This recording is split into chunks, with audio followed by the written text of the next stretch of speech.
Hello, welcome to agogoayournails.com to bring you the story of Naira Marley, Aziz Adeshina Fashola, the strongest demon that rules and reigns in the lives of many Nigerian youngsters. Recently, he silenced Apostle Chris Omashola early this year by sharing screenshots of the pastor's leaked sex tapes with an interesting caption. To all Naira Marley's fans, aka Malian, please what's your final judgment on this? Hashtag Naira Marley and Apostle Chris Omashola case. End of quote. The Apostle earlier took to his Twitter page where he shared a series of prophecies concerning Nigeria. He warned that Marley is a demon and his music is inspired by demons to destroy the youths in Nigeria. His prophecy, and I quote, "In 2020, God told me, Naira Marley is a demon. He is satanic and should repent before it's too late. His songs are demonically inspired to destroy the destiny of the youths of this generation. Nigerian youths should desist from calling themselves Malians." End of quote. Marley's fans have since dismissed the clergyman's warning as they sent him threat messages. That's not all. A certain mother reportedly cried out on social media after her teenage daughter was suspended from school from being part of a Malian cult. According to the woman, the school caught over 25 girls who were members of the cult, including her daughter. The teacher had found underwear in one of the girls' bags, and when she was questioned, she revealed she was part of a cult whose members do not wear underwear to school on certain days. However, being a Malian has its ups and downs, twists and turns, from the rumored beltless trousers for boys and underwear-free girls who all believe in the Malian philosophy. You suddenly behold a boy next door who identifies himself as a Malian and ready to dance his Marley's latest dance steps, shaku shaku and soapy, a demonstration of someone pleasuring him or herself through dance, and you are taken aback. But the negative influence of Marley's songs on the youth is unimaginable. This Malian fever, like the era of Makosa, has taken over the streets of Lagos, and everywhere you go, men, women, the young and the old, the affluent and the poor, are quick to claim their Malians with excitement. And the buzzword, "I'm a Malian," hits you like an unforgettable dream. The lead singer currently has a huge fan base. They all call themselves Malians. His songs and dance steps are inspiring a new generation of morally debased youth who follow him all over the country.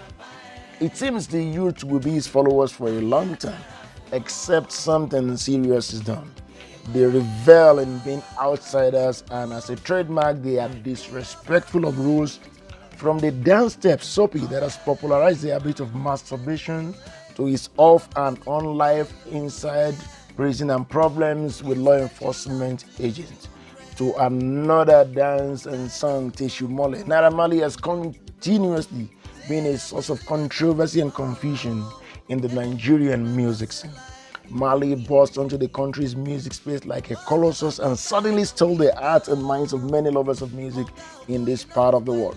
It still seems like the pop sensation dropped out of nowhere onto our collective music ears. Few years ago, not much was heard of this Agege-born rapper, even after the release of It's a Goal, which featured Olamide and Lil Kelsh. Naira Marley was still not a name to be reckoned with in the Nigerian music scene.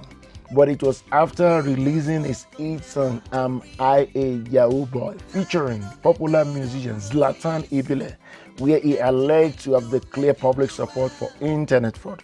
Naira Marley became the name on everyone's lips. The Economic and Financial Crimes Commission, EFCC, had arrested him alongside Zlatan and 3 other persons. They slammed an 11-count charge bordering on credit card fraud, car theft, and cybercrime against him. A legal battle that culminated in his detention for 35 days took place. Many believe the EFCC arrested him because of his alleged support for internet fraud and his claim that cybercrime is a form of reparation of wealth stolen from Africa. That was the beginning of his journey to stardom. While the trial lasted, the controversial singer was busy creating buzz on social media. His fans were not deterred from protesting against his arrest outside the EFCC headquarters in Lagos. Marley was quoted to have said in an interview that their rage was understandable. He said, and I quote, "Because they know the system, they knew what the EFCC was trying to do and they followed what happened. They knew I shouldn't be getting arrested for what I'm saying. Freedom of speech. I should be allowed to be saying what I'm saying. But the EFCC said I was supporting fraud because I said I have no problem with these people." End of quote. Today, Marley remains one of the hottest artists that have dominated the mainstream music charts in Nigeria and the diaspora. His fan base has continued to increase on a daily basis, just as it's not free from troubles.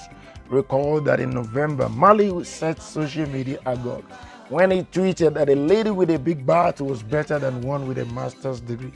Few days later, the lead singer alongside his siblings and cousins landed into another trouble after they were accused of stealing a car. But the court earlier this year dismissed the theft case and the singer walked away a free man. Marley is a phenomenal singer who has a lot going for him. His journey from Prince of Peckham to cult figure in Lagos represents his evolution into a bona fide intercontinental rock star, selling out shows across Africa and beyond.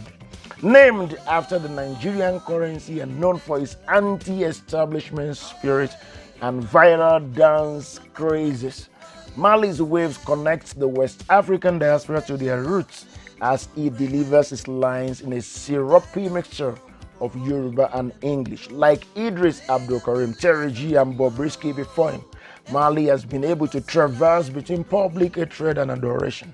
On social media, he is the most talked about Nigerian singer at the moment. Marley is currently enjoying the buzz he's creating with his music. He is in a lane of his own that politely ignores the commercialism of Afropop. To many, Marley is using his music to promote immorality and a generation of valueless youth, while to others, his music is awesome. R&B singer Bukola Elemide aka Asha described Marley's music as awesome. Also recently, the queen of Afropop, Tiwa Savage, adored Marley on her Instagram page, calling him "my president." Perhaps Savage is also falling in love with the Marley fever. It is very addictive, I must say. Just as some Twitter users once called her the Puta hitmaker after he declared that his songs can cure depression. They complain that his songs are noisy and senseless, and the only thing his songs can do is that it can cause depression rather than cure it. In November 2019, the controversial singer sold out the almost 5,000 capacity O2 Arena for Malian Fest in 3 minutes. Tickets for the Malian Fest, which held on 30 December 2019 at the Eco Convention Center, Eco Hotels Lagos, was sold out. There was also chaos at the venue as fans tried to gain entrance into the concert. But believe it or not, Marley is a singer you would hate to love. Now, the rapper is not just the rave of the moment, he is arguably the most popular artist in Nigeria today. The die-hard crazy act achieved an amazing feat on Instagram, which before now had never been accomplished by any celebrity in Africa. The singer got over 40,000 comments on a post in just 5 hours. He had requested his fans to help him achieve this feat if they wanted him to release the music video for Soapy. Despite the legal battle and backlash against him, Marley's fans base continued to rise. He won his first major award at the 2020 Sound City MVP Awards held at the Eco Convention Center, Lagos, Nigeria. The Malian president beat Tiwa Savage 49.99, Shinko Ekun, Ebugo, Prince KB, Banomoya, Shatawale, My Level, Burna Boy on the Low, Reveni, Tetema, Zlatan, Zanku the Legwork to claim the award for Viewers' Choice for his viral song Soapy. Marley has truly exposed the subtle, perverted the fabric of the Nigerian youth world with the way they have embraced its raw, dirty, obscene, and rebellious tendencies. He could see beyond the hypocritical, righteous facade of the Nigerian youth by feeding them with the junk they lost for us. They get to lost together. That's about it on Naira Marley from agugwayonews.com.